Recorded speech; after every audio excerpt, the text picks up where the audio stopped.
Restaurant Unstoppable, inspire, empower, and transform the industry.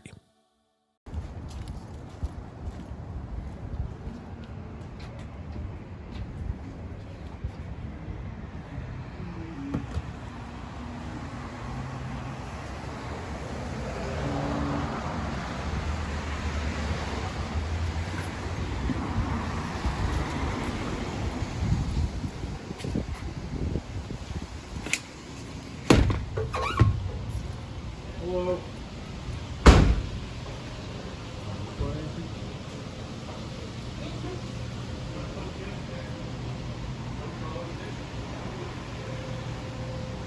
Good morning. Hey, how are you? With excitement, allow me to introduce to you today's guest, chef of Josephine on 12th, Andy Little. Andy, my man, are you feeling unstoppable today? Always. Yes, I cannot wait to get into your story, but let's get that motivational, inspirational ball rolling with a success quote or mantra. What do you got for us? I think we always go with a little bit better every day. A little bit better every day. Why is that sing near and dear to your heart? I mean, I think that if you're in a restaurant or even anything that you're trying to accomplish in life, if you can, everything's going to be incremental. Yeah. You're not going to go from 0 to 100. So if you can parse it out and make sure that every day you're trying to find one thing, you're always going to take, there's 3 steps forward and sometimes 1 or 2 steps back. But if you're always focusing on trying to find one thing that you can do a little bit better than you did the day before, then you turn around a week, a month, a year later, and it just happens. Yeah, and listening to you talk, I can't help but think of a book that we recently read in the network, the Atomic Habits. And in that, they talk about 1% better every day. Just don't focus on the so much on how well you execute the thing, but just focus on doing it better than you did the day before. And if you do that over time, you will become amazing. And like you said, it takes time. It doesn't happen overnight. Sure, right. Yeah. Awesome stuff. So where does it make sense to start sharing your story? Because you didn't know, like right after high school or college, that you were going to be in the restaurant industry. You were on a different path, weren't you? Yeah, I mean, I went to undergrad school I was a classical musician, played the tuba, did that for a while, and just I realized that I didn't love the music so much as I just loved the idea of achievement, and sitting in that realm gave me a perfect opportunity to try and achieve something. But I was in school with a lot of very gifted musicians, some of them who sat at lower chairs than I did, but they loved doing what they were doing, and I just loved achieving something. So I knew that probably wasn't how I wanted to spend the rest of my life. If I did, I guess I would have been okay with it, but I also knew that there was a bit of sacrifice involved that all of them, who are now very successful musicians, went through, and I wasn't willing to go through that, and I think that's how I knew it wasn't the correct path for me. I didn't want to move to New York or Chicago or San Francisco and teach lessons and make that sacrifice until I made it. Major symphony orchestras have 1 tuba player, so your chance of success is very slim. Yeah. And so from there, I went to work for an actuarial consulting firm, doing math and stuff that's What kind of consulting firm? actuarial consulting firm. What is that? So the group that I worked for managed the retirement funds for states. And part of what I did was in the late 90s, when the internet was still sort of new-ish to everyone, I worked on trying to help put those things online. So if you worked for state X and you wanted to figure out when you could retire and how much money you needed to save, you could put all your assumptions into this little calculator online, and it would spit out information. So I'm curious, how old were you when you made this decision that the path you were on wasn't really resonating with you? And then when you had to make that decision to get off this path that you probably spent a lot of money to get to this point, right? A lot of time. Was there a lot of anxiety around getting off this path? Was it easy for you to make the decision? Get to the emotional side of that. No, I mean, I don't think that there was. I mean, honestly, I don't really remember that much. I know that I wasn't happy doing. I knew that what I was doing at the time, being in music, wasn't my lifelong thing. Got it. And then I took the job working for the consulting firm. I needed a job. Yeah. So that worked out pretty nicely. And when that didn't, when I knew that also that was kind of, I just couldn't sit in a cubicle all day and, stare at a computer. It just wasn't, I wasn't built for that. Mm-hmm. Both of my parents they're retired now, public school teachers. So I decided that I would go back to school and try and get my teaching certification. And I was going to teach like high school history. Okay. And maybe coach the golf team. And in order to pay for that, I started working in restaurants. Got it. And so I don't know that there was any stress or anxiety along the way. I mean, I think the biggest thing for me was I had been focused since I was 15 on being a classical musician. And so then I had to change gears. But when you're in your early 20s, changing gears isn't like changing gears in your late 40s. It's much easier. I mean, it's for just, sure. it is what it is. Yeah. And then getting into restaurants to pay for school was not a shock to the system either. I was already geared as a professional musician, so working on holidays, working nights, that I didn't know what a 9-to-5 job was. Mm-hmm. So the school thing lasted a semester, not even. I mean, I just wasn't, I was kind of done with school also at that point. And I got in and I approached all of the professors and just said, listen, like I was sitting beside 18-year-old kids who were puking into trash cans because they were hungover. And I was like, I'm just here to get a degree real quick because I want to move on with my life. And so if it's cool, I'm just going to read the book. And if I can take the final, I'd like to do that and just not come to class because I've got a job. Yeah. And that didn't go over really well. And I just thought, well, this probably isn't the place for me either. So I actually started waiting tables. I didn't start in the kitchen. And I was fascinated by the kitchen, though. I grew up doing all kinds of baseball and soccer, so team athletics. And I found that after, going through training to be a professional musician, I had missed that about life. And I found that sort of team environment in the kitchen more than the food. Again, it was another opportunity to prove myself and to achieve something. So I pretty quickly became a poor waiter so that they would move me into the kitchen. Okay. But you ultimately ended up going to the CIA, correct? Right. Yeah. So how long did it take you to, when you were in the kitchen, how much time elapsed from, transitioning from server to kitchen to CIA? A couple years. I mean, the chef who was young, I mean, he was very young at the time. The chef, I was working at a country club, and he approached me and said, listen, if you want to go any further outside of being a line cook, you really probably need to go and get a degree. Okay. So I just went online and I Googled what's the best culinary school. I mean, I didn't know. Do you believe that advice today is true? Not at all. Okay. Well, what would be the we advice? Probably touch on that later, I guess, but no. If you were in his shoes, giving yourself advice, what would you tell yourself to do? Now or then? Knowing what you know now, going back then, what advice would you give yourself? Then I probably still would have gone with that. Now, over 20 years later, it's a different ballgame. Why? There are just more. I mean, we're sitting here in Nashville. Think about what the Nashville food scene was like 20 years ago. There was no Catbird Seat. There was no Bastion. There was no Josephine.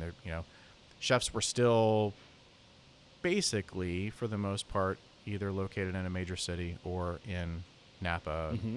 And I was in the middle of central Pennsylvania where it just, you couldn't go and knock on someone's door and say, I'm going to come in and work for free. I just want to learn. Yeah. You could, but I'm not sure how much you would learn. So the learning curve and the ability for people in pretty much, all of the major and mid-major, if that's a term, cities, for them to go in and find a very reputable chef, that's there now. Yeah. And so spending the amount of money that you spend on CIA or any culinary school for that matter, it's an investment for sure. I think then, and even today, what still has a little bit of weight with culinary school is the network is what you're paying for. You're paying for open doors. If you can get in and bust your ass, I mean, I guess. Maybe. You also can create a hell of a network working in the Michael Mina group or working for the Thomas Keller group. Or, if you get into a great restaurant and you're with a great class of cooks, they're all going to go on and achieve things. I mean, look at, right now the hot thing is, did you work at Noma ever? Well, all the people that worked at Noma have their own network that they didn't have to pay $60,000 to acquire. And I think the other thing too is it really depends what within the restaurant business and within food, what career path are you on? Are you going to be a corporate chef? Or are you going to work in a hotel? Or are you going to work in the strictly independent Michelin-style restaurants, or even just, an independent 110-seat restaurant like Josephine? If you're looking to go into the corporate world, if you're looking to go into hotels, you're looking to go and work for Unilever, or you want to be a corporate chef for Darden, and all of those are really, really great things to do. Maybe that's more of a direction that you want to go in. Yeah. But if you want to go and you want to own or operate or be the chef at a restaurant that's going to be on the world's 50 best, then I would point you in that direction. Exactly. But we can probably revisit that as well. I mean, I'm not sure what the value is in that anymore. Wait, the value in what exactly? The value in being a world's 50 best restaurant. Yeah. I'm happy you said it. Why do you think that? I mean, we can. I'm fine with going into rabbit holes and coming back to the timeline, man. I feel like we've gone from the very beginnings to let's just dig into stuff that you're really kind of. Well, I'm good. Like, I mean, it's cool. I mean, I can make notes actually. If you want, I'm happy to make a note. We'll absolutely come back to that. I just want to keep you on track. Why? I could use it. So back to you said at this time, back in the early 2000s, late 90s, it did make sense. Why? So what? How did it serve you? Because it was right then. How did it serve you? I mean, I will say, and this isn't any new news. I learned more in the professional kitchens than I worked in than I did at school, and because of I was older than everyone else in my class, most people in my class, and I worked while I was in school. So having CIA on my resume, I don't know if it helped or not. I definitely, here's the thing. I read Michael Ruhlman's book, Making of a Chef, prior to going there, and I had heard all of the war stories of how difficult the school was, and I wanted it to be that way, and it wasn't. I was expecting the military of cooking. Do you think it changed over time? I didn't get it. Yeah, and I think it's still changing. I think it's evolving. What was the reason for the change? I don't know. I mean, I'm not on the inside. I just know that, from a product standpoint, from a guest perspective, which I was the one paying the money to go through their experience, it wasn't what I wanted. Did the majority of people, and I don't know what other individual people want to get out of that experience. I wanted to get battle hardened, and I didn't. You get that in the restaurant. Yeah. Yeah, there's no choice. So you jumped from CIA to was it straight to the inn? Or yeah, I went there. I went to the Inn at Washington as an intern. Okay. From CIA. So that was another thing that was, I actually applied to work at the Inn at Washington before I went to CIA. Okay. And they wrote back and said, nicely, but you really probably need to get some type of degree in order to be qualified to work here. So that was another driver. I mean, it was close. That was maybe an hour and a half away or 2 hours away from where I was living. I really admired what they were doing. I'm still somewhat in love with the idea of the idyllic French country inn that has, a remarkable restaurant and also rooms. And I don't know if you've ever been there, but I have not. He basically owns the town. It's a small town, and all of the buildings, everything is just so. And part of my focus was going and learning the food part of it, but honestly, and this I'm sure will come up over and over and over again, the cooking is the easy part. I wanted to learn all of the other stuff. Dude, exactly, which is why this podcast exists. Like, you're opening a restaurant, I hope you can cook, but can you do all the other stuff? And in my opinion, the other stuff isn't nearly discussed enough in our industry, which is why I think there's such a high failure rate, because people think that it's just cooking, and it's so much more. So let's get into some of the biggest lessons that you learned from Chef Patrick O'Connell. Is it O'Connell or O'Connell? I always want to throw a Y at the end of that name. I don't know why. Yeah. Can you pull the mic just a little bit closer for me? It's O'Connell, and I don't. There were a lot of things. I think I probably learned more I learned the discipline of working in what's now a Michelin 3-star restaurant. But I also learned a lot about just general. I was at a point there. I was very green. Not green. I was just new to their restaurant, so I was pretty low on the totem pole. So I didn't have a lot of interaction with him. Mm-hmm. I dealt a lot with the sous chefs, with the other chef de parties. And I think one of the things I learned is that behind the curtain, restaurants are restaurants. I am pretty famous for saying this. I think that you can learn more by getting a cup of coffee and staring at the cook at a Waffle House than you can working in a Michelin 3-star restaurant. Why is that? Because there's a lot to learn there. And that one cook is doing so many different things and doing them so well. When you go and work in these places that have become temples now, there are 50 or 60 or 100 cooks, and you could end up doing one thing all day. You become really proficient at that one thing. My sous chef's done about 47 things. He's only been here for 90 minutes. Yeah. So you've got to be able to do that. And I think if people's eyes are open and you go and you watch, it's a little bit like the line from Good Will Hunting where they're in the bar and the Matt Damon character says to the guy, who has spent all this money going to Harvard, well, you could have done that for $3 in late fees at the local library. Yeah. That's sitting at Waffle House with a cup of coffee and watching a really gifted line cook do their job, as opposed to all of the other things. I mean, you can go into these temples, and I'm not saying, they're great, but there's another way. Yeah, and I'm chomping at the bit to have that conversation, but we're shelving. I think we're going to come back to why you feel this way, and I think that's going to be at the very end of our conversation.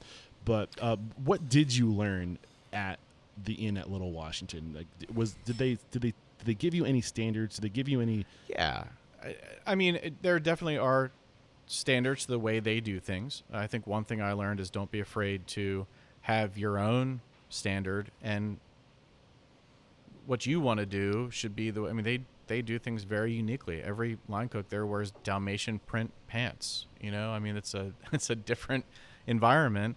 It's a very high stress environment.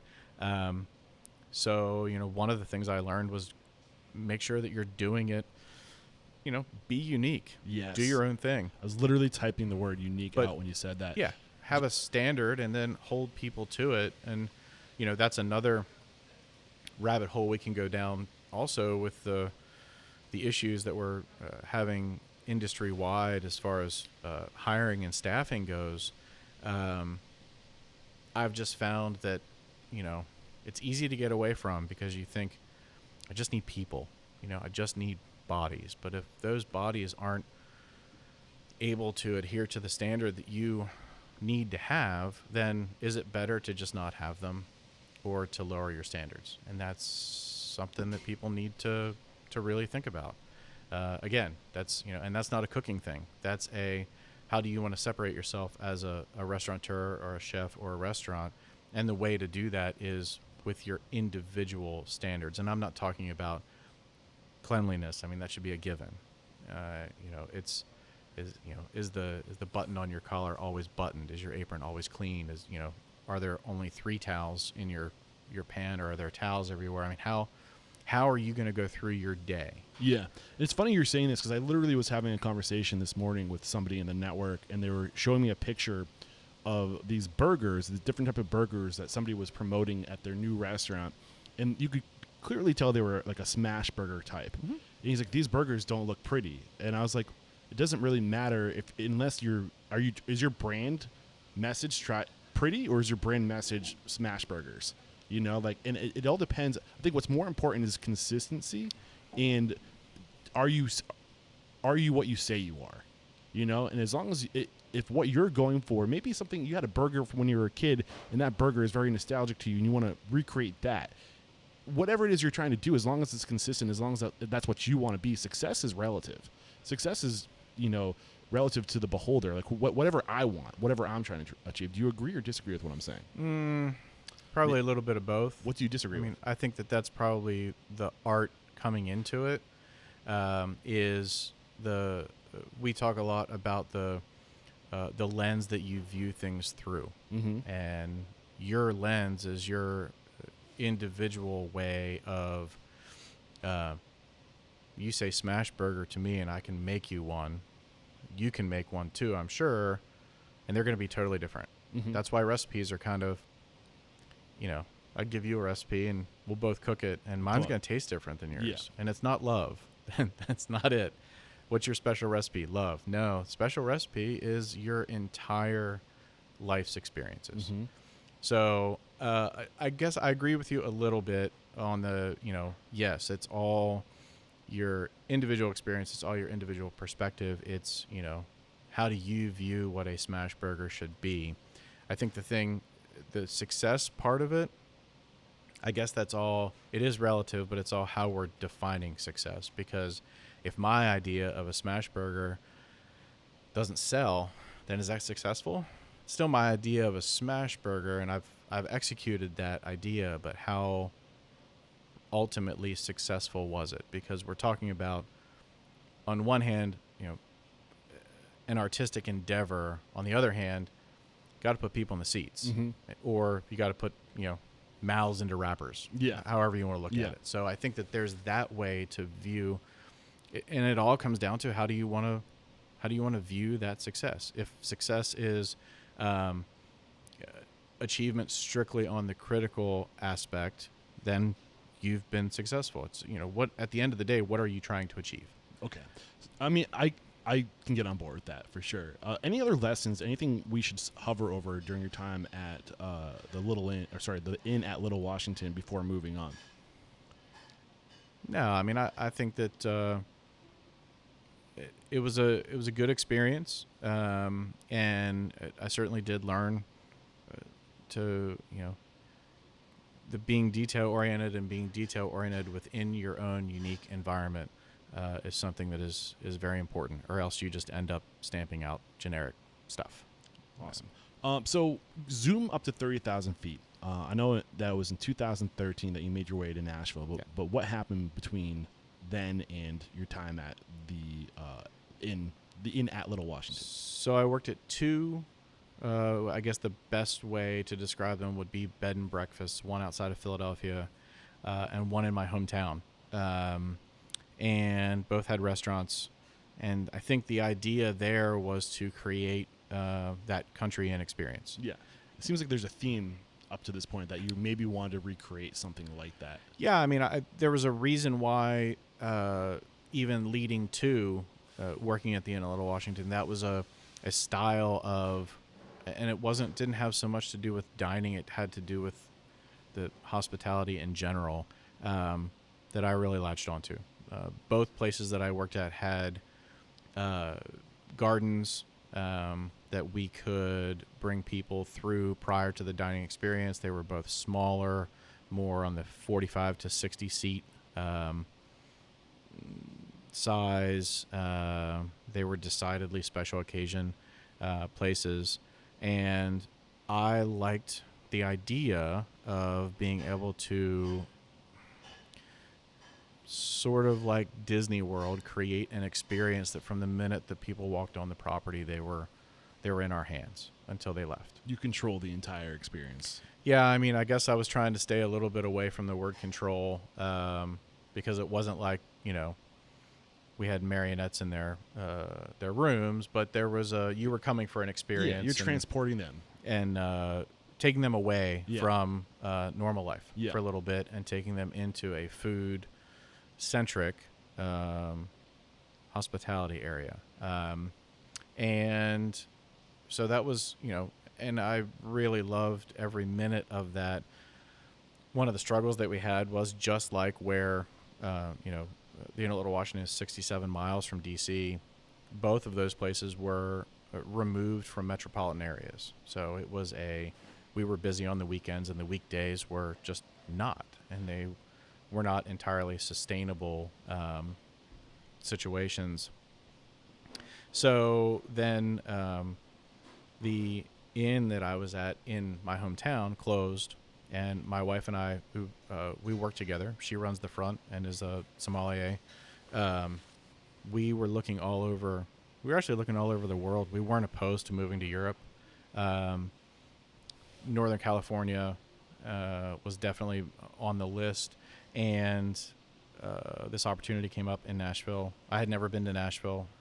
Her family is all from East Tennessee, so when we would go visit them in Knoxville, it was always, we had driven 8 hours to visit them.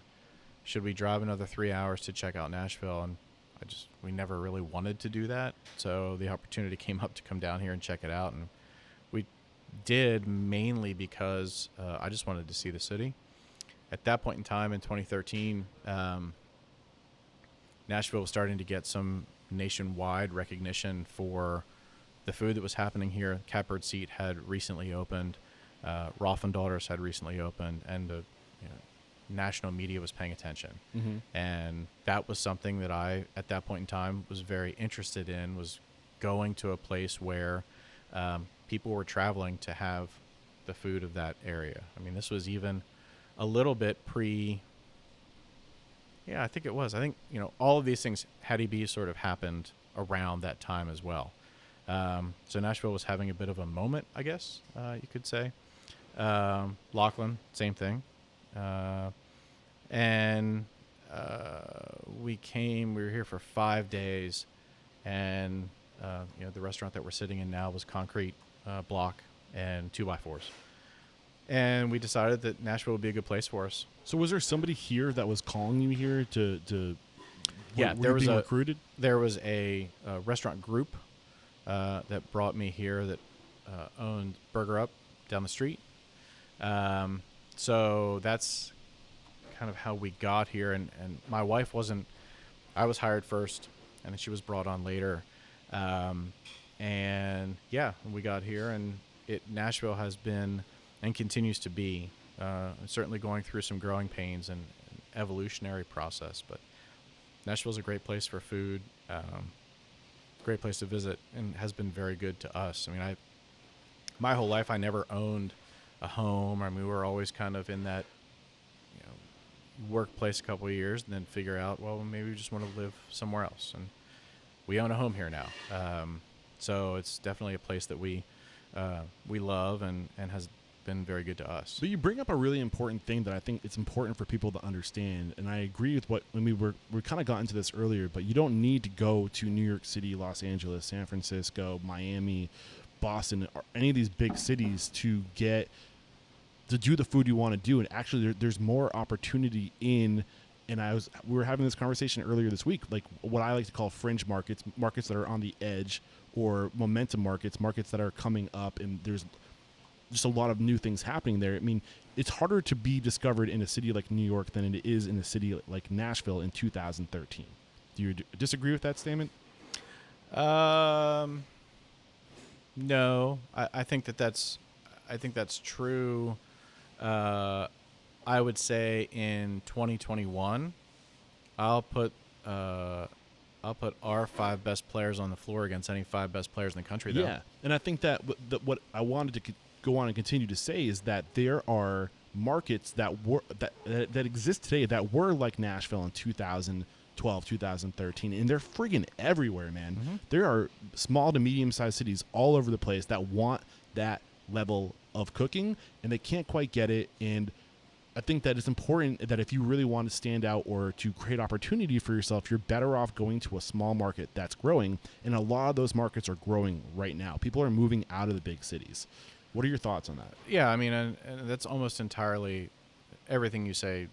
Yeah, I think the biggest driver there probably is economics. Yeah. It's way cheaper to go to, but the world's changing. Pick an emerging city and go and hang your shingle out than it is to try and open something on, East 14th Street. Yeah, and we'll come back to this maybe a little bit. I mean, honestly, it's just because of COVID-19, like more and more people are working remotely, and they're going to smaller markets to stretch their dollar, and they have disposable income now. So there's so much opportunity all over the place. Maybe we can come back to that. Sure. But reflecting before we really get into you opening Josephine, what were some of the biggest lessons you learned leading up to this point in your experience? What set you up for success? I think probably one of the biggest things was kind of staying the path and being continually focused on fundamentals. I think it's too easy to get through the fundamental section and then sort of forget about it, and you want to move on. I mean, when I was coming up, El Bulli was the thing. Everybody wanted to make spherified olives, and okay, yeah, that's fine, but continually refining, working on the basics, and making sure that you're not skipping steps as you're laying the basic foundation. And, you know, what are those foundational things? I mean, for me, it was, you know, the cleaning of a stock, or even still making stocks from scratch. The proper chopping of vegetables, all the things that just seem boring to, and I'm not an old guy, but I'm sure that they seem boring to a kid at this point, but you've got to really dive into those things. Another really big thing that set me up for success was early on, my first 2 chef jobs, I had a very small to no staff. So I was responsible for, in any kitchen, the chef is responsible for everything. I was literally responsible for everything. I would have people who would come in and maybe help me plate on the weekends. The first restaurant that I worked in, we were so short-staffed that my parents would come in and help wash dishes on the weekends. So you really get an idea of there's nobody coming to help you. Yeah. And that's a great mentality to have, even if you have a staff of 14. Why is that such a great mentality? Why is that so important? Because you just know it's always going to end up on your shoulders. The more you progress through the ranks, if you start learning that way, then it's not a culture shock. It's just like, God, yeah, that's fine. It's just, I've got 17 things to do and service starts at 5. Well, you better get them done. What's that term when you clinch? Is it clinching metal? The galvanizing. It galvanizes you. Yeah. It makes you hard. It makes you, if you go through it, if you experience, it's like you need that experience of what struggle is to know how good you have it. Also, when you get back to that place, you're like, I've been here before. You don't lose your shit when it happens again. No. I mean, if you've ever watched one of the things that we have a video list that is on YouTube, and all the cooks, I invite them to this YouTube list, and it's just videos that I've found. Laying in bed at night, I'll go through, and the strange thing is, a lot of them aren't cooking videos. There are a lot of great restaurant videos you can, but there are a couple of them where it's just Yo-Yo Ma playing the cello, and I'll reference him during service. Can you look like that? Can you be that effortless at what he's doing? And if you can't, then that's where we're going. So what's going through my mind as I'm hearing you saying this is you're laying the foundation, you're building the muscle memory, you're taking all the things that would take up bandwidth, and you're eliminating that because you're just so used to going through the motion, so your mind can be where it needs to be, which is running the kitchen, which is leading the team. Right.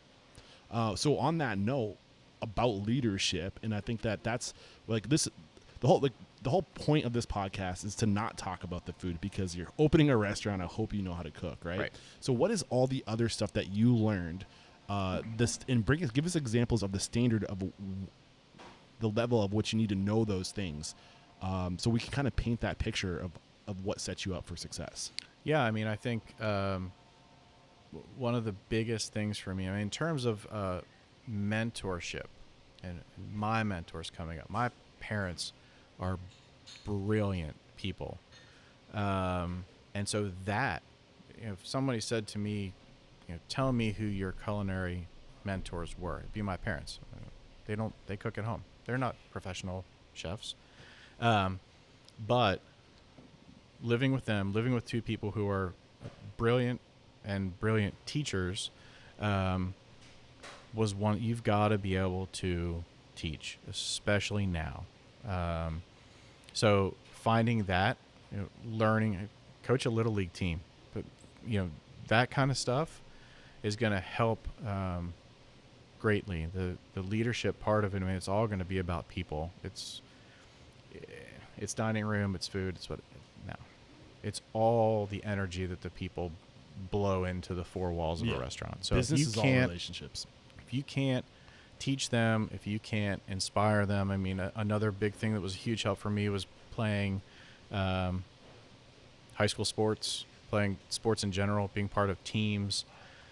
All of those things, all those lessons were very, very important, continue to be important in our day-to-day here. So- And I find that the people who excel in the kitchens are the people who have those experiences in their past or continue to have them. So let's get granular around the subject of teaching. Your approach of being an educator, your approach of being a teacher. How do you view teaching? Well, I mean, on the very basic level, you're trying to provide a new skill or a new outlook or perspective to people. A lot of times, I think, too many times in the kitchen, it's viewed as a technique. I'm going to show you how to make a spherified olive, and that's a little bit part of it. I mean, I guess that's 2 + 2 = 4, but I'm more interested in. I don't want to. You can read a recipe, you can read a cookbook, but I want to teach you the best way to execute that in these 7 different types of environments that you're going to be presented with throughout your time as a line cook. So if I can teach you how to react to each one of those, and then how 2 + 2 = 4 is going to change to maybe 4.1 or 3.9 within those 7 different times, that's the teaching part of it. That's me actually showing you something that you can't get on your own. And that's why I hope people want to come and work at a restaurant like Josephine or Bastion, where they can get the individual perspective and experience that I've had outside of something that you could get for $3 in late fees at the local library. Yeah, and I feel like what you're getting to is like the work of it, like the actual going through the motions, the skill set of being a chef, a cook, and those skills beyond reading the recipe. Yeah. But what about the skills when it comes to the human element of the emotional side of things, of tailoring your teaching to the individual? What advice do you have on us around that sort of thing? Everybody's different. Every leader's different, but every person that's part of the team is different, and they're bringing a different set of things to the door every day.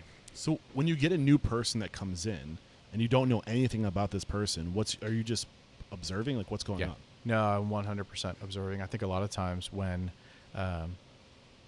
we get a new person in, they maybe feel like I'm not interacting with them on a one-to-one level as much as maybe they would have expected, and that's by design. I'm looking for how are they interacting with everyone else, because I'm learning at that point. I'm learning about who they are without even asking them any questions. Prior to that, though, in the interview process, one of the things that I ask is sometimes I think that interviews are too one-sided. So, if you were interviewing for a spot in the kitchen, I would ask, where do you want to be in, a year and 5 years, which is a pretty common question. That's not even restaurant specific. People ask that all the time. But then I would ask what you want out of me. How can I help you get to that spot? What are you looking for? Because everybody, you need money to live. Yeah. So that's kind of a given. You're going to get paid here. But what are you looking for from me when you leave here? And I expect that you'll leave. I want you to learn everything that you can here, and then I expect that you'll leave, and I hope that you'll come to me and say, I'm really interested in X. Can you help me get there? Because I will. I want you to go. But how can I help you between now and then get to that place? Some people just want to be a badass line cook. That's one type of teaching method that I can provide them. Some people want to be a great chef and chef only. That's another type of skill set that I can teach them, and another way of teaching them. And some people want to be a restaurateur. Well, that's another skill set. And so you've got to be able to live in all of those areas for all of those people. And, it's exhausting. There's no doubt about it. So I think it's important what you mentioned is that you expect people to go on. I think that there's a culture sometimes within the industry with people that don't have the same experience or perspective as you, that they almost take it personally and they get angry at the level of transient behavior that exists in our industry. But why is your approach better? Expecting it to happen. I don't know that my approach is better. It's just my approach. You should expect it to happen. I mean, my goal with everyone, my retirement plan is that everyone who came through this kitchen is going to be operating another kitchen and I can go eat for free in their restaurant. That's how I'm going to get on when I retire. They need to be better than me when they leave. And if I've given them everything that I can give them, and from a work ethic standpoint and from a motivation standpoint, they have given back everything that they've got, then there's going to come a point in time where in order for them to be better than me, they've got to find something else. Or else they're just going to be... It's not about you in your restaurant. It's about everybody else. And and then when you have that perspective, and I love that you're being humble about it, and you're not saying I have the answers. This is my perspective too, and I welcome all perspectives, but from what I've gathered, when you make it about the person and you say, what do you want? Where do you want to go? How can I help you get there? When you take the approach where you're literally trying to push people out of your restaurant, but not like get the hell out, giving them like a kick in the ass, but like, how can I empower you to move on? Mm-hmm. What ends up happening is you end up retaining a lot more people because one, they're more grateful. I think, or the other thing is they're so appreciative of what you did for them. They're referring people to you, so in the long run, I think it works much better for everybody. And we've also seen, I had someone who, when I mentioned to them, where do you want to be? Their aspiration was that they wanted to be a celebrity chef. And I just said, this isn't the place for you. I can't help you get there. I can provide you with a lot of cooking, basic cooking. You can come and work. We can give you a job, but I can't. That's not in my skill set. Yeah. I don't know how to teach you to get there. Go work for a celebrity chef, right? Or somebody. And I'm not gonna shit on anybody's dreams, but that's not something that I'm equipped to do. And so I think it's also okay. Increasingly, it's difficult, but it's also okay to say to someone, I'm not sure if this is the place for you, before they even put the coat and the apron on. That's better for both of you. Yeah, I mean, it might be hard to hear the truth, but in the long run, you're saving yourself time, you're saving them time. It's also hard to turn away people at this point.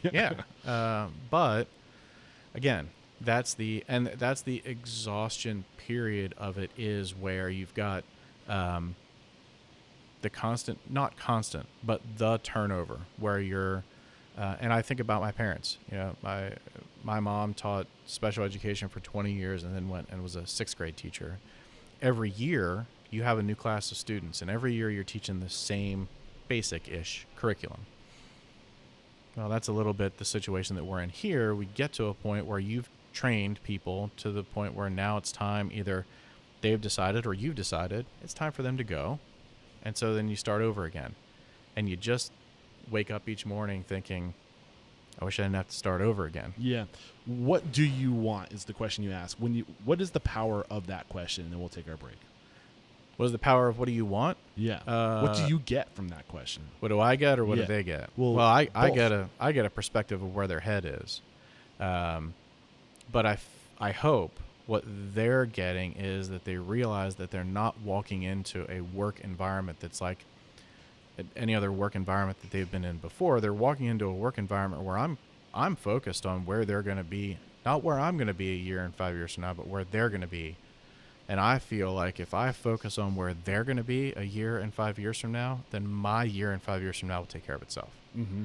So I'm trying to empower them from the interview standpoint of, this is kind of what we're all about here. We're not about putting, 17 courses of the food. Again, the food somewhat takes care of itself, but if you can have people who buy in, and they buy in because they know that you're interested in them, you're buying into them, so they buy into the overall. Yep. Then hopefully that works out. Sometimes it doesn't. It's not all we don't have anything figured out. It's just what we're going with. But like in the book Good to Great, they talk about getting people on your bus, but not just getting them on your bus, but putting them in the right seat. Right. And when you know where they want to go, that helps you put them on the right path. Yeah. And it also is self-serving because they might have a passion so they do want to be a celebrity chef, right? Mm-hmm. But they're also a damn good fucking cook. Right. Right. Now you know that they might be interested in social media, in that element of promotion. Mm-hmm. Now, if you know that that's what they want, they're going to take that responsibility. You can give them that responsibility. You can give them resources and be like, sharpen the saw, like get good at it and help us in the process of helping yourself. And I think the real key to being an effective leader and teacher is sometimes you have to go to that person and say, I think that seat's uncomfortable for you. Yeah, if they're not good for it, right? Let's move into a different seat. And that's a hard thing to do. But also it's your job to help people become more self-aware. It's hard, but it's probably the most rewarding. Mm-hmm. If you came into me and you said, I want to sit right there, and I helped you get there, and I'd be like, well, all right, that was kind of easy. But if I had to go to you and be like, I don't think so, but I've seen this wrinkle in what you do, then all of a sudden, 5 years from now, I can, we have that connection of, we change seats, and man, that's been a good thing. A lot of self-awareness doesn't come from yourself. It comes from other people giving you information about yourself. And then you have to have the courage to be able to take it. All right, we're back. And now I really want to start getting into your transition to the building, Josephine. And the majority of my guests are owners. And the reason why is because you're opening a restaurant. I hope you can cook, right? But can you do all the other stuff? And I love that owner perspective of running the restaurant, not necessarily being in the kitchen. But I also love getting your perspective, because what are you looking for when you're looking to get into a partnership with people? Like, what is the dynamic of the relationship between you and the other people at this restaurant? I mean, I think the biggest thing is a shared vision, and that needs to go all the way from the the investor owner partnership, all the way to the dishwashers, all the way to successful vendor relationships. Yeah. The shared vision, if you can agree on the shared vision, then you can pretty much do anything. Mm-hmm. Do you have aspirations, or did you ever have aspiration to own a restaurant? Yeah, I mean, I think that that's kind of the dream all the time is, well, I don't know. It's actually not for a lot of people. I mean, I wouldn't blame you if it wasn't, honestly. Well, I think that there's a lot of headaches that come with ownership. I think that it evolves like anything else throughout life. You maybe what you wanted when you were 25 is different than what you want when you're 47. Absolutely. And then, maybe part of it too is just how you're viewed within the community or your peer group. For the longest time, it was those kind of things. Are you a corporate chef? Are you a small independent restaurant chef? Are you chef owner? Like all those different things. And the reality of it is, what is your perspective? Do you have something to say? I think that's really important. A lot of times when people go into opening restaurants, you need, for me at least, the best restaurants are ones that have a very clear perspective. And if you can delineate that perspective to everyone, and that's the people that I've already listed, but then if the guest gets it, then I feel like you've been successful. That's the gauntlet that you need to run through, is can you provide this clear perspective for everyone that interacts with and walks through the door? And if it's not there, that's where you run into problems. So in this restaurant, Josephine, are you steering the ship as far as brand and like the feeling, and how, if that's the case, if that's your lane, if that's your responsibility, how do you draw the lines between those lanes to get that autonomy from the ownership to let you do that? Well, that's having a shared vision of what it is, and there's also compromise in everything. Yeah. There's compromise in every space of life. I would guess that when they rebuilt Noma, there was compromise in doing that, even though it's something that seems like was probably without compromise. So those things are always there, and I think that communication, it's if you want to lose weight, what do? You eat right and you exercise. The easiest thing in the world. Nobody does it. Like it's very difficult It's to do. conceptually easy to do it, to have the discipline. Same thing in life, same thing in business. It's, it all comes down to communication and relationships. And they're the two most difficult things, period. So what is your advice for somebody who's listening to this, who is passionate about the industry, they're passionate about the business of restaurants, but they really maybe don't have the desire to actually own or have equity in the business because they want to have their lane. They want to be responsible for one element of the business, not the whole shebang. Find somebody who's a good partner for you. Yeah. So shared vision. Yep. What else? I mean, that's really the biggest thing. Also knowing that you don't know anything. It's the things I learned after I knew it all are the most, those are the best things. When we opened here, I wasn't very good with, I was in the kitchen. I was food focused, plate focused. And the first time something broke, I had to figure out how to fix it. So that's an area where I feel like my education at CIA probably didn't live up to what I wanted it to be, because honestly, I don't care as much. It's not that I don't care about them. I had a 3-week class in the cuisines of Asia.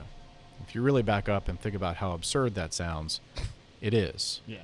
The cuisines of Asia. That's in 3 weeks. massive. Right. Yeah. But what if I had in 3 weeks basics of refrigeration, basics of fixing gas stoves, basics of HVAC?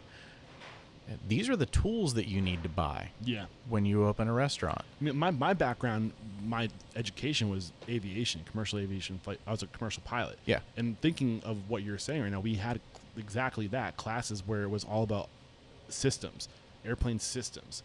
Like how do these things work? Like right. What is the inner working?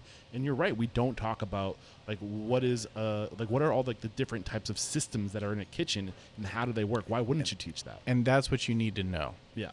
If I want to go and I want to know about the cuisines of Asia, well, I'm going to go and work at a Thai restaurant.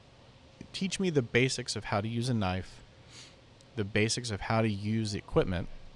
But then if I'm on a plane and you're the pilot and something goes wrong with one of the systems, I don't give a shit that you know how to fly to Asia.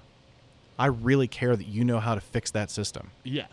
You need to be able to know, like, you need to be able to identify what's happening based off of whatever your instruments are telling you. So, yeah, and absolutely. One of the biggest things is you need to also be able to identify when you're in over your head.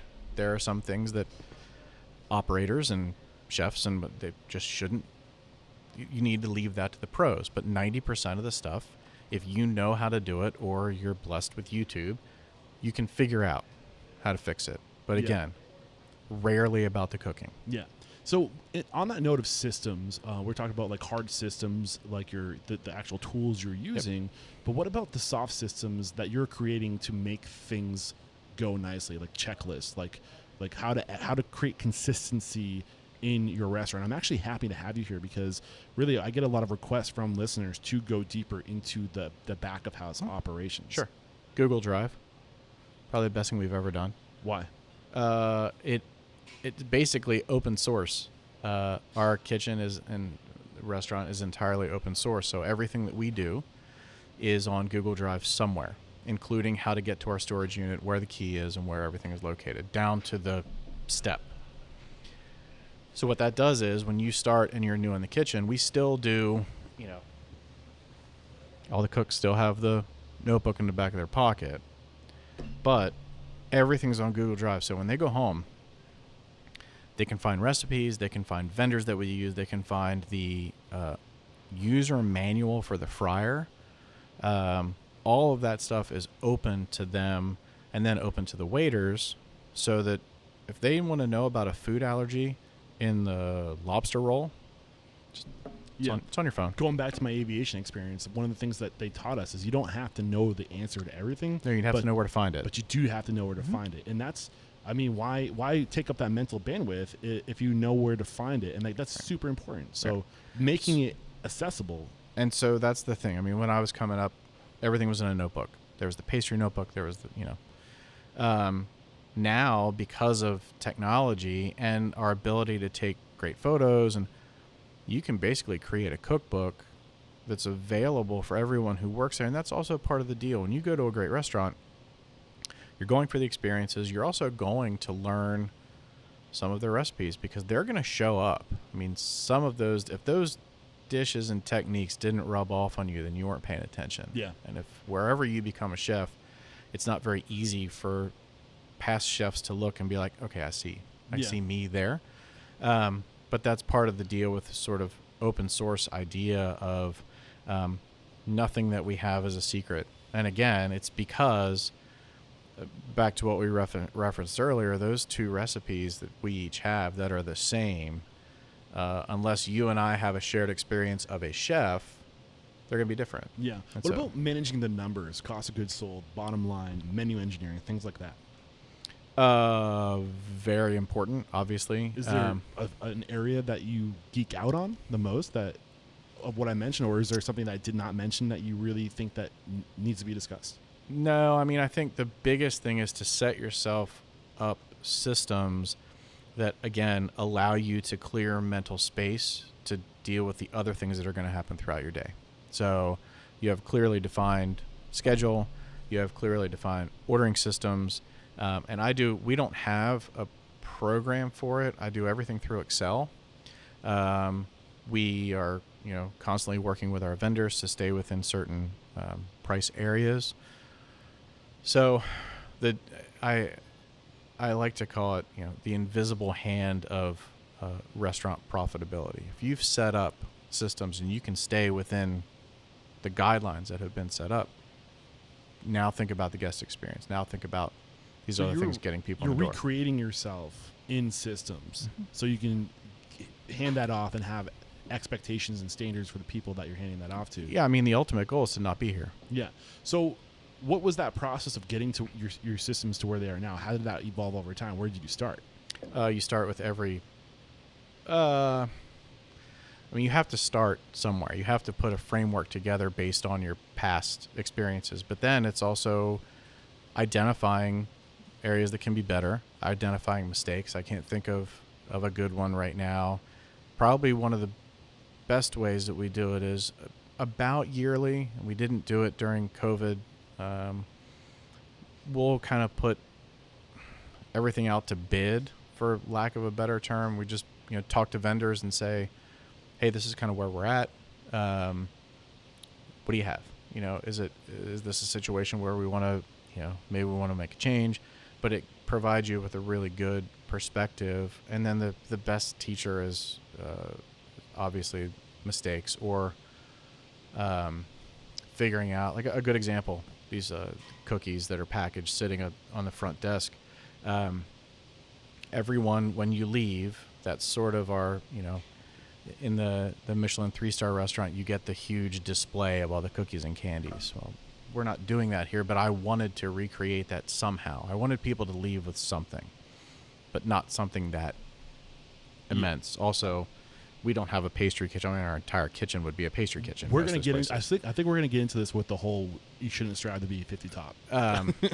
So those are a great example. Yeah. It's a number that is not necessarily quantifiable. I mean, it's, if we're going to do 110 covers tonight, we need to have X, but you might come and you've been here 3 times and you really like those. And when the host is looking the other way, you're going to take 4 bags of them.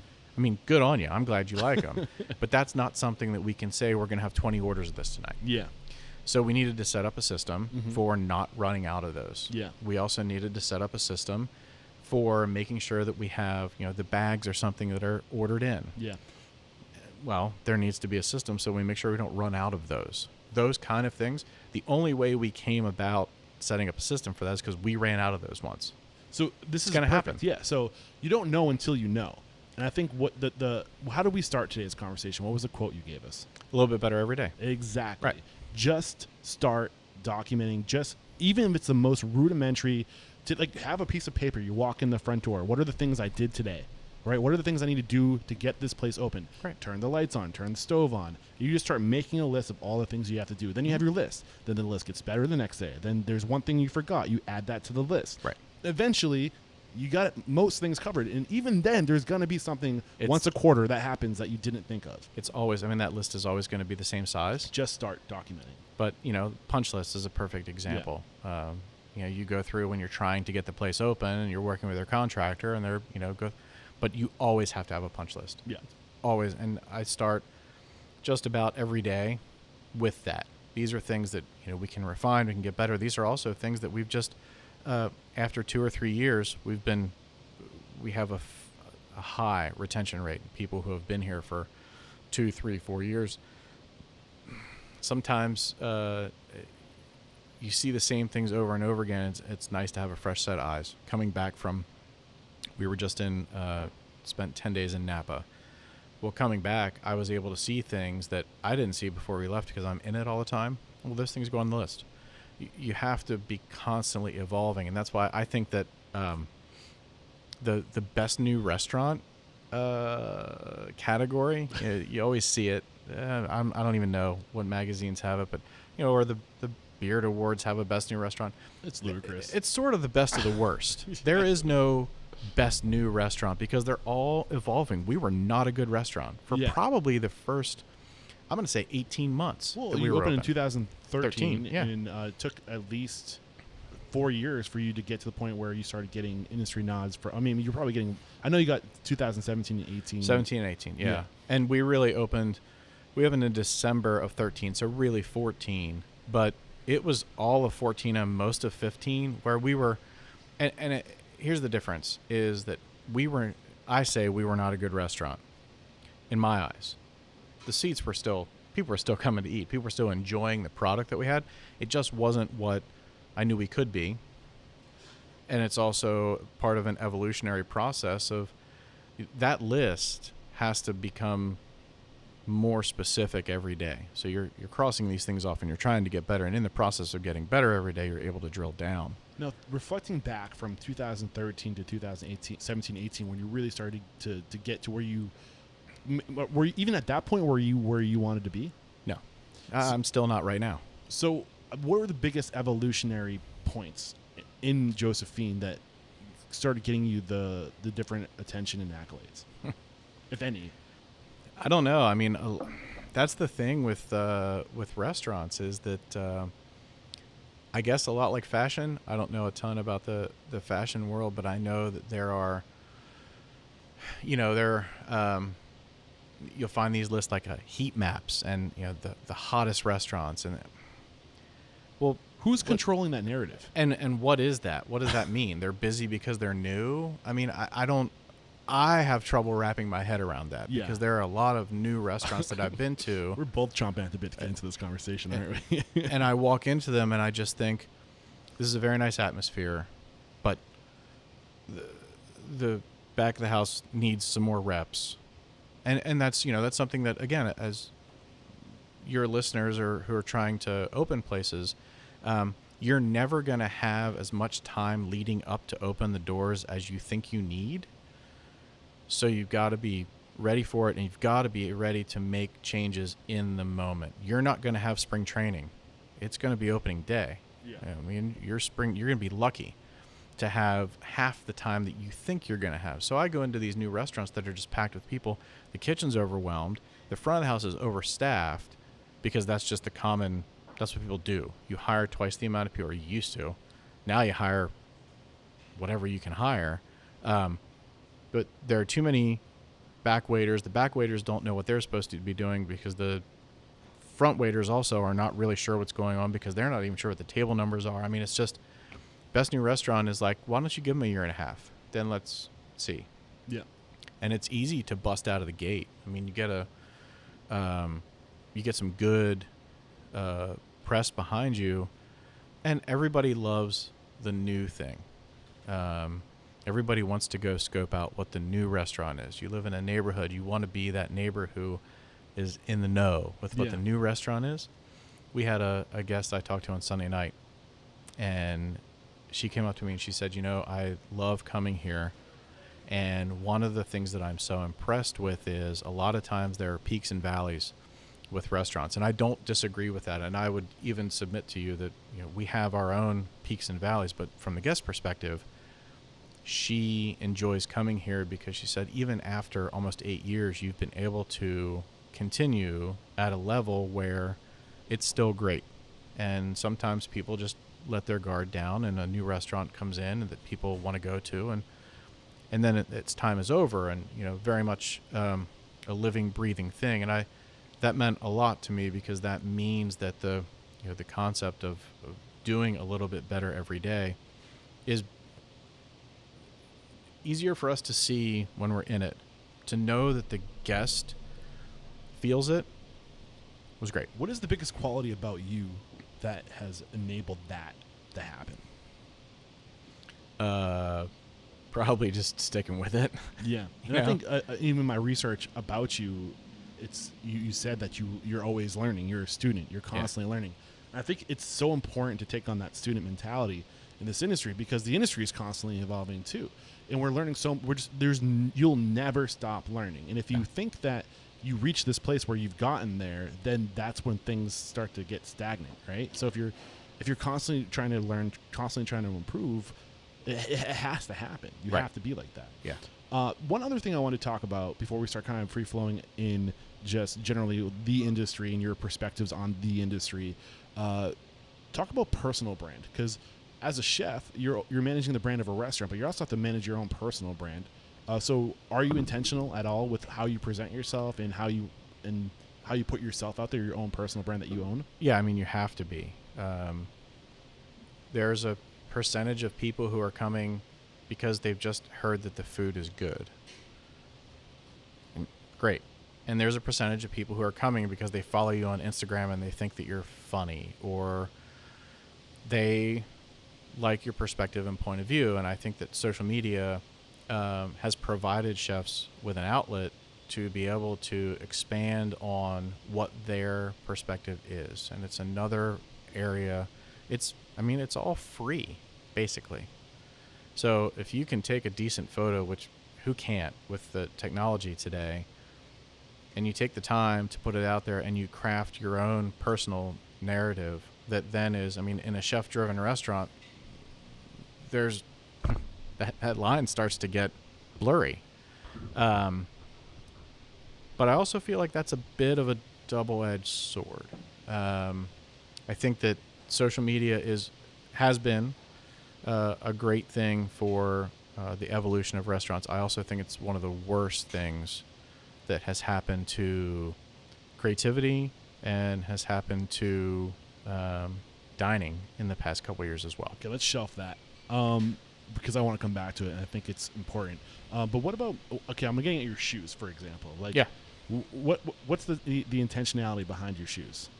They're front and center in the brand of the restaurant and your own personal brand. So is there thought behind that? Yeah. I wanted something that, when you go to, and I try not to go to too many of them anymore. We used to go to a lot of food festivals. And when you go to a food festival and there are 200 people in line for your little 2-ounce portion of whatever, they're not going to remember that. I don't care how good it is, and I don't care what chef is preparing it. They're just not going to remember that. But they're going to remember. So this is, and unfortunately, he's turned out to be a bad human. But Batali's orange clogs. Yeah. That was a thing for him.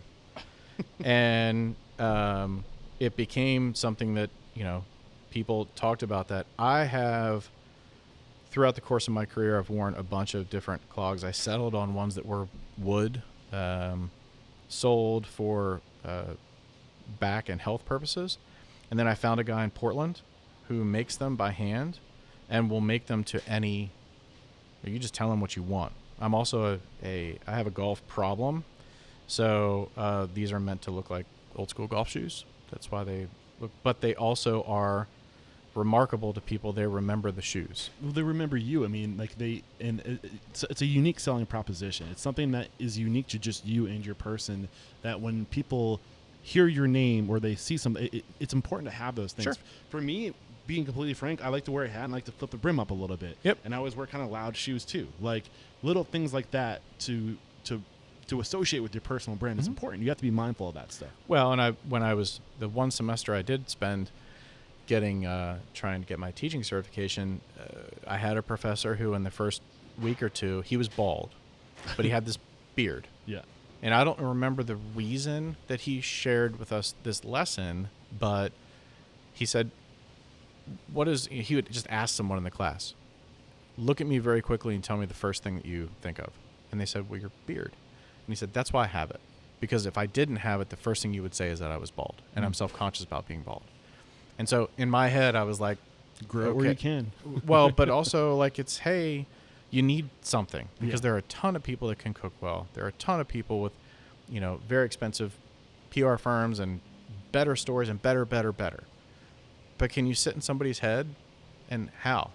And so if that's it, and they also are great for my back, then that's a win. But yes, also part of the personal brand. I mean, we are probably coming into the season, but the red and black check buffalo plaid is kind of a thing for us too. And that it's a, Woolrich, which is a Pennsylvania brand, which is where I grew up in Pennsylvania.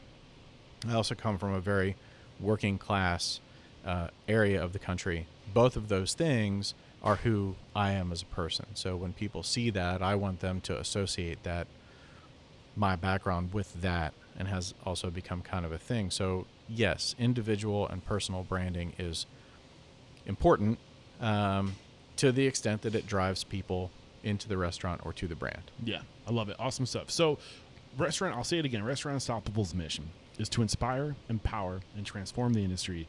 And in my evolution as an individual and as a podcast host, this idea of transformation originally in my mind is if you could transform the restaurant owner one person at a time, you could empower the restaurant industry over time. Like we could transform the industry. But this thought of like where we're headed into the future right now, and I think there's a lot of issues with our industry, and I would like to use this podcast to develop a narrative of what needs to change and how we can change, so we can go into the future a little bit more intentionally. We've already identified some of the things that you think are issues in the industry, and we're going to shelf them. We're coming back to that now. So you were talking about why it doesn't make sense, or I don't want to put words in your mouth, but you were referencing the 50 best restaurants. Where are we going with that thought? Yeah, I think that I think chasing a definitive, and even going back a little further in the, we'll check to see how closely people were listening to the podcast. My life was, as a professional musician, was based on achievement. And so then having things like World's 50 Best or Forbes or the James Beard Awards, or you name it. Michelin stars, kind of, although you have to be in a certain spot for those, but okay, is a way of gauging achievement. It's a way to say, I made it. But maybe that's a path that you don't, or we shouldn't be going down. Why? Well, what are you chasing then? What happens when you get there? I mean, there's a very, I call it famous. There was an article, and then I think it was in the New York Times, with Daniel Hume, 11 Madison Park, years ago, when they were number one on World's 50 Best. And the whole point of the article was he kind of looked around and was like, still the same. Okay, what do we do now? Yeah. And so what do you do now? When you get the carrot, then what are you shooting for, and who matters? Do the people who are judging the World's 50 Best, or James, you pick it. I'm going to say World's 50 Best now because it's a good catch-all. Doesn't mean just them, but it's all of these things. Why does that matter to an individual? There could be people who are coming up now that's where I want to be. Okay, but then you're letting the people who are in charge of awarding those 50 or 100 or whatever, you're letting them rule your life, your creativity, all these different Not things. just you, but the narrative of the entire industry. The entire industry that cares. Yeah. And I think increasingly what we're seeing is, and I got a fair amount of response for this because I just put it was something that I thought. And so I put out on Instagram when the World's 50 Best came out. I went and I looked at it, and then I went to the website and I looked at, so you get little thumbnails of each restaurant. And I just thought, man, of these 50 thumbnails, the food all looks the same. It could be 50 courses from the same restaurant. And I was surprised. I thought when I put that out into the world that I was going to get a fair amount of pushback from people who were, well, you're just jealous that you aren't on it, which I'm not, where obviously this isn't the kind of place for that. And what I got was people saying, yeah, you're right. I looked at it too, and it was kind of like, and then some people were just like, I don't even know if I really care about that anymore. People that I know years ago did. Yeah. So I guess to finish all that off is one of the open-ended things that I think we have to think about as an industry is what does matter. If we were so amped up on having the 50 Best or the James Beard Awards or the Michelin stars, we were so amped up on all of those, and there's still going to be a percentage of people who always are going to be. But the larger percentage of restaurants and the people who are going to really move the needle aren't in those places. They're just not. I mean, there's something to be said for every kind of generation of cooks. You go through a restaurant, and I would say that in the 90s it was Trotter and the French Laundry pushing this multi-course situation in the United States. Then probably switches to El Bulli and then switches to Noma. I think that's a pretty fair assessment. You need to have them to kind of push one way. But life's in the middle. Most of us are in the middle. So what are we all chasing? 99.9% of us, even more than that, are in the middle. In the middle. Yeah. And so as an industry and as a people, what can we do, and what are the things that we should be chasing? What's our carrot? And I don't have the answer to this, but I will say that I think that there are some things that we should be focusing on that we're not. One of the things is social media. Can we shelf social? Yeah. I want to reflect on what you shared up to this point. Okay. So to reinforce a lot of the things, like you said, like people are getting into this industry. They have these aspirations, whether it's they in their mind aren't successful unless they have a Michelin star or a James Beard Award. And yeah, I need to reinforce that. But the other thing too, in my perspective, being somebody who travels around the country, and originally when I first started this podcast, it was those lists that I was looking at to find out who I should talk to. And what I've discovered is that these people who we are aspiring to be like are at the top of their game, right? We are all trying to be where these people are. A lot of them aren't happy. A lot of them aren't in a great mental place. A lot of them are also, their businesses aren't sustainable. We are celebrating these businesses that are trying to, their priority is wow factor experience. And to do that, it's extremely expensive. It's not, to do that consistently, it costs a lot of money. It's not sustainable. And I think that our industry needs to put more emphasis on fiscal responsibility, on being profitable, because we have a responsibility to the people that we're employing to keep them, do you know where I'm going with this? I feel like it's just messed up. The expectation is unreasonable, and even the world we live in today is moving away from that high touch personal experience, and we're competing with the online experience, the at home experience, and it's becoming even more unsustainable. So why are we still celebrating and telling everybody that this is the goal, this is the objective? Because we are. I mean, mean, this is why we need to have these conversations. We need to take the control. There's 5 publications that control the narrative of the industry, and I know that these people probably don't have ill intent, but what they're doing is really affecting the industry. And the other part of this too is that the world's changed. When those publications came out, in like the late 90s or early 2000s or whenever it was, the 80s, there were fewer restaurants that operated at that level. Ever since 2007, when we could use our mobile device to peer across the world and see what restaurants are doing across the world, like the bar started being raised. Now you have more restaurants than ever that are operating at that high level. And how are you going to tell me that only 50 make the list when there's, in reality, thousands of restaurants that are operating at that level? Right? Yeah. I mean, obviously going through what we continue to be in, it's not over. What we have continued to be in with COVID has changed a lot of people, a lot of dynamics, a lot of businesses. One thing, and you know, to be clear, prior to COVID, the restaurant industry was going through a reckoning, maybe is the best way to look at it, of, you know, exactly the things that you said. Probably more on the human side than the financial side, but I agree 100% with you about the financial side. Yeah. I mean, if you want to make a world's, it's like, I forget, I think it was as far as, you know, wineries go. Yeah. How do you make $1 million in a vineyard? Start with $2 million. Well, how do you make a world's 50 best restaurant?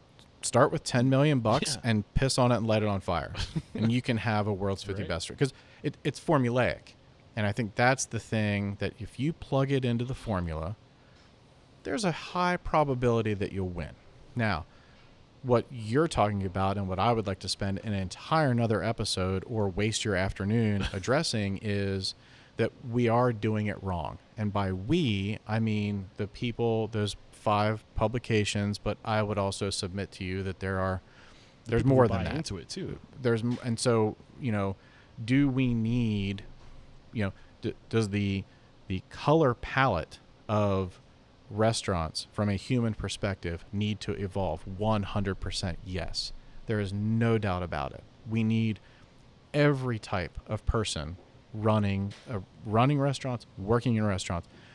Is the quickest way to get that, to start to, you know, find the very, very small percentage right now of people that are doing that and elevate them. Yes, that's the quickest way. What I want to know is the best way to do it is let's get and talk to the kids. Let's find kids who we can say, this is a great job. It's a hard job. You have a perspective in life. Let's get to those kids. Let's start training programs. That's what the narrative should be in all of the magazines, and if they really want to fix it. But I would submit to you that I don't think they do. I think they want people to buy their magazines. Yeah. They have different motives, but the thing is, what this industry, what we've been guilty of, is not controlling our own narrative and letting other people control it for us. So that's the beauty of the entire reason that when you sent the email, I was like, I want to do that. Because it is raising the number of gatekeepers. Because before, you're right, and everybody knew who they were. I've worked in restaurants where there were pictures of the, you know, you knew if this person came into the restaurant, you just flip through the notebook, and that's, you know, that's who's going to make or break what's happening. Right now, the ability for us to have this conversation, and I hope somebody hears what we're talking about and says, you know what, we need to start a school program. We need to start a training program that actually pays kids to get every kid. Every kid should have the opportunity to want to get into it if they love cooking and they love restaurants. Somebody hears this and says, that's a really good idea. And what it really needs to be is it needs to have somebody hear this and say, I want to fund that. Yeah. Yeah. And, you know, I think resources like this, I'm not the only one. There's more and more restaurant podcasts coming up where people are getting at the reality of what's happening and sharing the truth of what's happening. I think we also need to change the values of the industry, because guess what? If we get aligned, if the industry gets aligned, if the industry has a shared vision of what we want it to be, then these motherfuckers have to kind of follow we control it. You know what I'm saying? And as long as we communicate, as long as we share what's wrong, as long as I think conscious capitalism is going to be a big part of the future, but we need to inject consciousness into the consumer in order for them to make purchasing decisions with their dollar. You know? I think the big thing for us too is the challenge, and some of the articles that have been out there, is the the challenge has been put to chefs, restaurateurs to be better, do better. That has been the focus of a lot of the articles, and I agree with that 100%. I also would tell you, though, that there are a ton of chefs and restaurateurs and who are being better, doing better. They're not out there with a PR firm thumping their chest about how they're doing. They're actually just doing it. But there needs to be an article about we're here with open arms. If I go and shake your hand, that requires you putting your hand out to shake mine. I'm tempted to do, like, it's hard for me not to do it right now. So what I'm saying is, the amount of people, we will change the way the restaurant industry works, but we can only do that if we can get around this idea of people who are coming into the business treating it as the way the business was 20 years ago. The no call, no show, even for a job interview, like those kind of things. There has to be another hand reaching out and saying, yes, I want to come into this evolved restaurant business. I want to be part of this because now it is better, and we start to get better, because I can't do it on my own. Neither can any other chef or restaurateur. It's going to require people coming into it, and that's a different mindset. Yeah, but I think it starts with self-value and understanding the value of food, and understanding that, like, if we're going to be a real business, we need to get what money we need to take care of our people, to create those opportunities. 100%. And that comes down to alignment, sharing knowledge, and people being like, you don't just make up a number on a price for your menu. It's an equation. You're engineering that price. There's a margin that you're making. There's things that you can do to make sure that, to say that 10% is doing good is ludicrous. Like, we need to start communicating to the consumer that if you want this experience, it comes with a dollar price. So I think that's what people in the business call a smooth segue, because that's the other thing that I would love to see food writers tackle. And you can't just tackle it once. You can't just write one thing about it, and one food writer just can't write one thing about it. Everybody needs to get on board with, we are a country of cheap food. We are a country of cheap experiences. And we need more food writers out there pushing the narrative of, in order for these places to be viable, sustainable, but great businesses and great industries to work in, that has a value associated with it. We need people pushing those narratives. You and I can push them, but those narratives need to drill down into the consciousness of the general public. Yeah. And, there are areas where people can go. I don't even know the exact number. I know that when Karen and I go to an EMP or a Per Se or a French Laundry, we just automatically know it's going to cost $1,000. And you go to those places, and for us, that's a decidedly special occasion place. And those places are, there's only so much that food can cost at some point. But for a place like Josephine, or frankly, again, most restaurants, those margins are very slim. Yeah. And they're slim because we know that there is a value proposition happening at the table, that people are looking at the menu and they're seeing price X, and they're deciding, one, if they should get a first course or if they should split it, or they're deciding if they should get the bottle of wine that's $175 or the bottle of wine that's $99. And all of that's happening at the table. And I think that it is generally I would say misinformed, not uninformed. I would say it's misinformed. People don't understand what the costs are, but that's associated with running a business, the restaurant business. Yeah, the restaurant industry is also guilty for kind of buying in over the past 50 years of buying into perceived value more for less. Right. So we've fucking fed people poison as a result of it, and that's continue why to. Yeah, but it's the perceived value of food that we've destroyed, and now we need to re-inject that back into society and say, guess what? Food done well, that's healthy and organic and all these things that you want as the consumer is expensive, and it should be. Like, the average consumer used to spend somewhere upwards of like 20+% of their total income on food. Right. Today it's like 9%, 11%. It's actually climbing a little bit because more people are eating out. But generally speaking, we just don't value food like we used to. It's literally it's life. earlier you had mentioned all of these mid to small tier markets where there's opportunity, and I don't disagree with that. But what is also required is when restaurateur X goes into those markets, that market may say that they want that type of restaurant, but the way they really say that they want that type of restaurant is by going there. Yeah.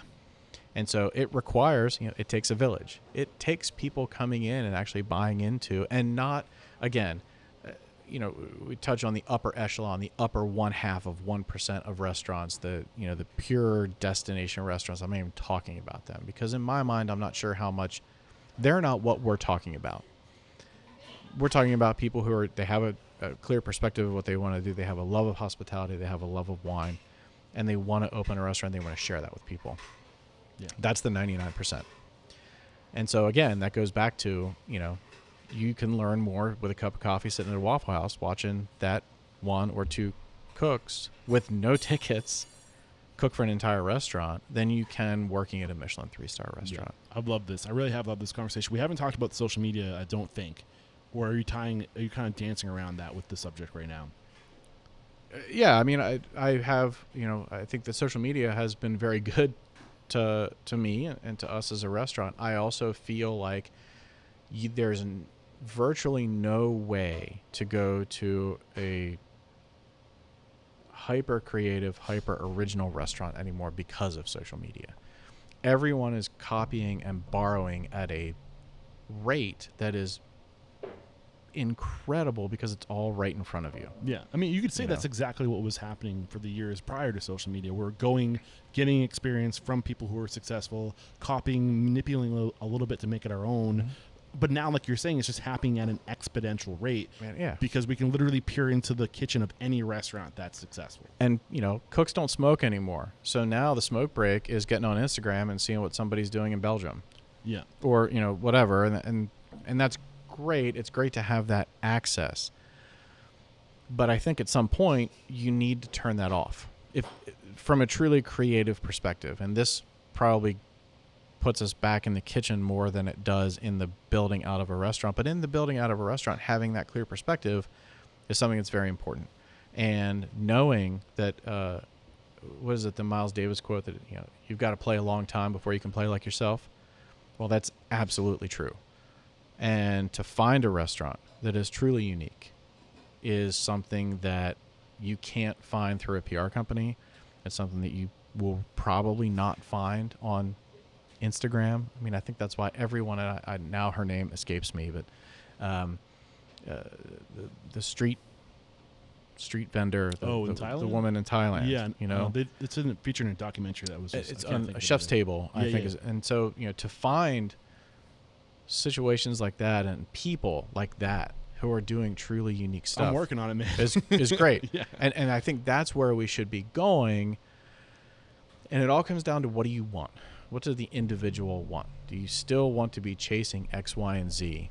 Or do you find a great deal of value and validation in guest experience, or in, he's going to go on and he's going to run a great restaurant someday? I'm pointing to my sous chef now. Obviously, I know we're on the podcast, but do you find your validation and value in that?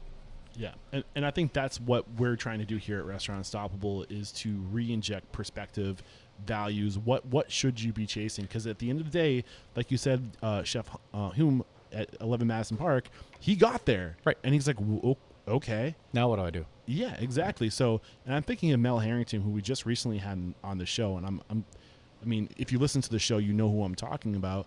She is a woman who was like, I'm busting my ass. I'm working all these crazy hours. And like, for what? Like, this is what I want.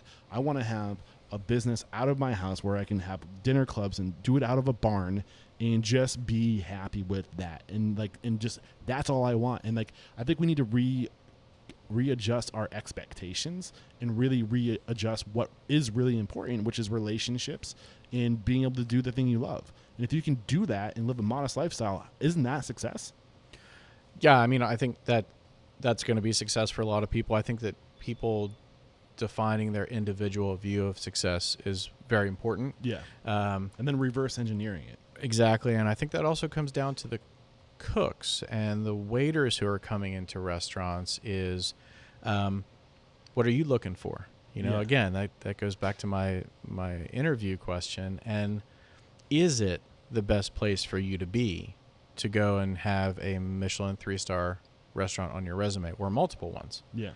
Or do you want that, or do you want to go into a restaurant environment that is different but has, X, Y, and Z things? And I think for the longest time, it was always, when I was coming up, it was, I'm going to go work at the French Laundry. I'm going to, that's where people wanted to be.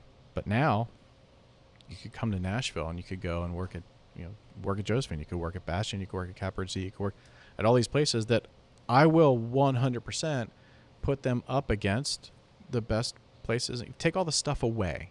Take away the Bernardo china. You take away the, the Zalta glasses, and it just comes down to the craft of cooking. What can you do?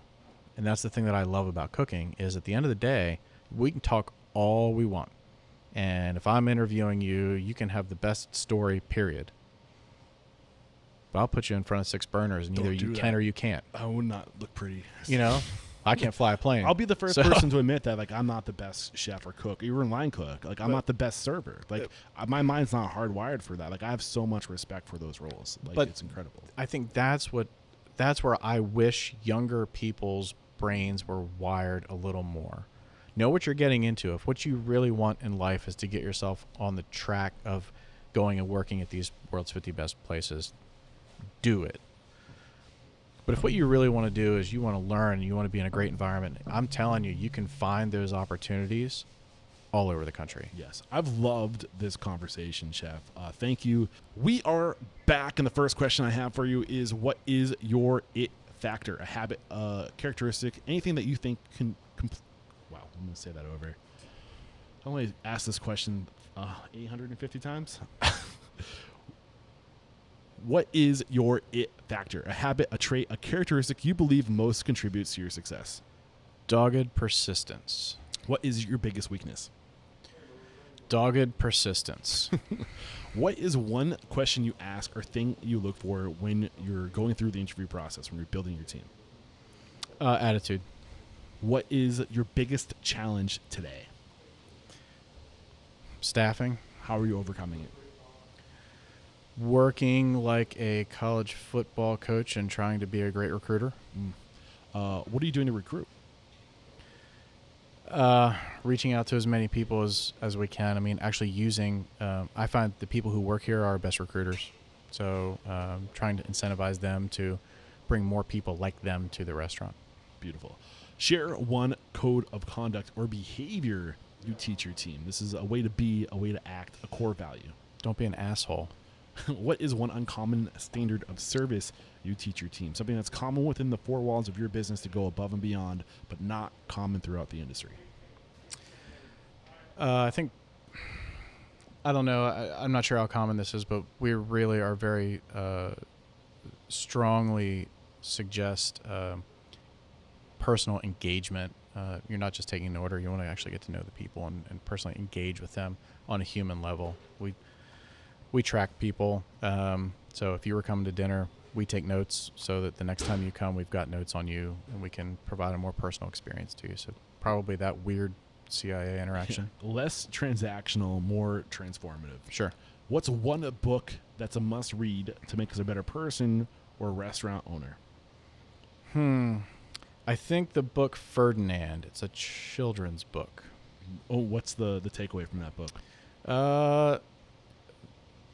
The ability to just sit by yourself and smell the flowers. I love it. What is one thing you feel restaurateurs don't do well enough or often enough? I think individual restaurateurs should have a clearer perspective and promote themselves more. What is one service you've hired or outsourced? And when I say this, I'm thinking people who do things better than you could ever do in-house, so you contract it out instead of trying to do it in-house. Yeah, we used to make our own bacon, and now we buy bacon from Alan Benton. It's probably the best thing we've ever done. It's Alan Benton Bacon? Yeah, Benton's Country Hams. Got it. He does our bacon now. What is one technology that you've invested in that has had a huge impact on communication, efficiency, profitability, anything along those lines? Probably an iPhone, honestly. So much stuff that we do is through there. It's not necessarily like a Micros or an Aloha or anything like that, but so much of our lives are done through that at the restaurant. Yeah. Well, I'm curious. I talk to a lot of chef owners, but I'm curious, has your cooking evolved to leverage technology? Like, I'm sure maybe early in your career you weren't using a sous vide or a combi oven or anything like that. Like, has that technology evolved for you? Yeah, I mean, we kind of followed the sous vide arc. We don't use it nearly as much as we did maybe 3 years ago. And that just goes with changing, like, we're live fire, no gas on our grill. That just goes, I think, with changing, style. We can't really afford a combi oven, so we don't have one of those. Yeah. But technology standpoint, I mean, it's pretty old school. I mean, we did have the, one thing that has actually changed a lot is having the chamber vacuum sealer. Aside from cooking in a water bath, being able to have that for storage, compression, those kind of things. So what exactly, how's that affected your operation? Well, I mean, it's made things way more efficient. We can, being able to, instead of just having the 18-inch roll of plastic wrap everywhere, being able to have things properly labeled and in those bags has made my brain feel better about life, but has also made us more efficient from a financial standpoint. There's way less waste. Gotcha. This is actually the last question. It's a doozy, so get ready for it. If you got the news, you'd be leaving this world tomorrow. All the memories of you, your work, and your restaurants would be lost with your departure, with the exception of 3 pieces of wisdom you could leave behind for the good of humanity and for your legacy. What would those 3 pieces of wisdom be? It's a cheesy question. No, I mean, I think I'm a cheesy dude, man. I lean into it. that one of them is kind of what we try and follow here. Is, try and get a little bit better every day. One. The second one is what I try and tell the cooks a lot: just don't be an asshole. 2. Be a good person. And the third one is 100% be yourself. Don't copy anybody else because you're the only you. It's so much easier to show up to you than something you're saying you are. Well, you're guessing if you're doing something else. Yeah, exactly. Just be yourself. And I'll be honest, man, it took me almost 1,000 episodes to find my own voice. Yeah. And every episode I do, I feel a little bit more comfortable to be myself. It doesn't happen overnight. I think it takes time to discover who you are. You got to play a long time before you can play like yourself. Exactly. Who do you think I should be getting on the show? A special shout out to Nick Bishop Jr. from Hattie B's for calling you out to be a guest on the show. Who do you respect and admire? And if there were a guest on the show tomorrow, you would absolutely be listening to that episode. I would go and talk to Josh Haviger at Bastion. One of my favorite dining experiences in the country. The brilliant chef, but also going into that restaurant, I immediately feel like I'm being cared for before the first plate even hits the bar or the table. Feel like I'm being cared for. It's just a brilliant restaurant, but also I feel great going in there and I feel better leaving. And that was Chef Josh Haviger of Bastion in Nashville. Look out. I'm coming after you. I'd love to get you on the show. And Chef Andy, thank you so much for taking the time to share your story, your knowledge, your mentorship, your perspective. There is no questioning. You are unstoppable. Thanks. Cheers.